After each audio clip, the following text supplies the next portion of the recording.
Baiklah, di sini saya akan menjelaskan 12 rambu-rambu pembelajaran menulis. Apa saja sih yang harus dilakukan guru dalam melaksanakan pembelajaran menulis di sekolah? Jadi, yang pertama, belajar pada hakikatnya adalah berkomunikasi. Oleh karena itu, pembelajaran menulis diarahkan pada kemampuan berkomunikasi secara tertulis. Nah, komunikasi itu bukan hanya secara lisan, tetapi juga dengan tulisan.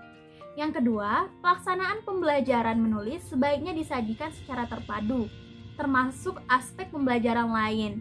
Dalam hal tertentu dapat difokuskan pada komponen tertentu, jadi menulis dapat sebagai fokus maupun sebagai tambahan.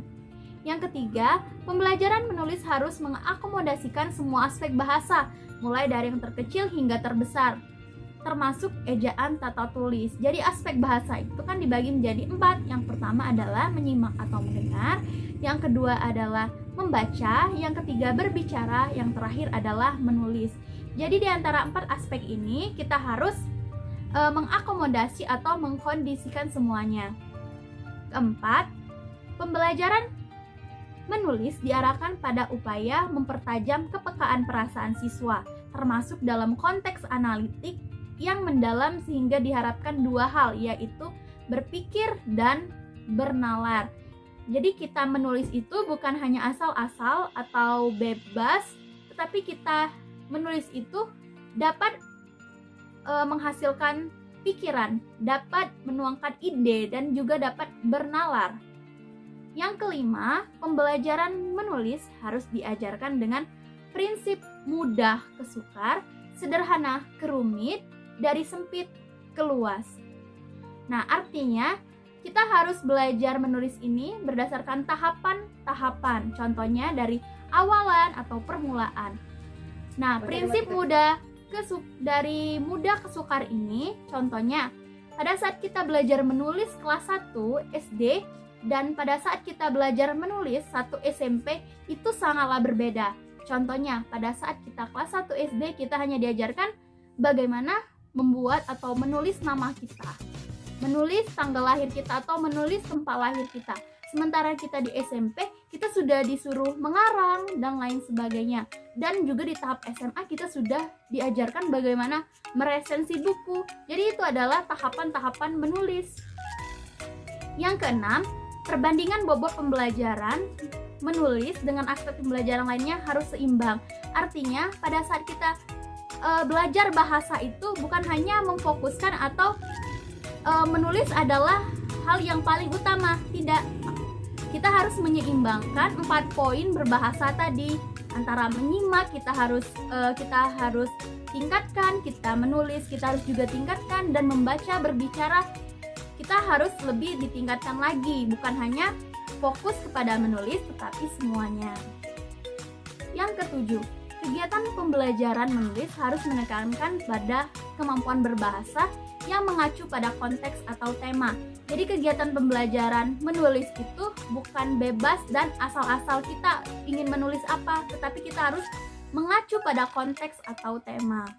Yang kedelapan adalah kompetensi pembelajaran dalam kurikulum merupakan bahan yang disarankan untuk diajarkan, tetapi dapat dikembangkan sesuai situasi atau kondisi juga.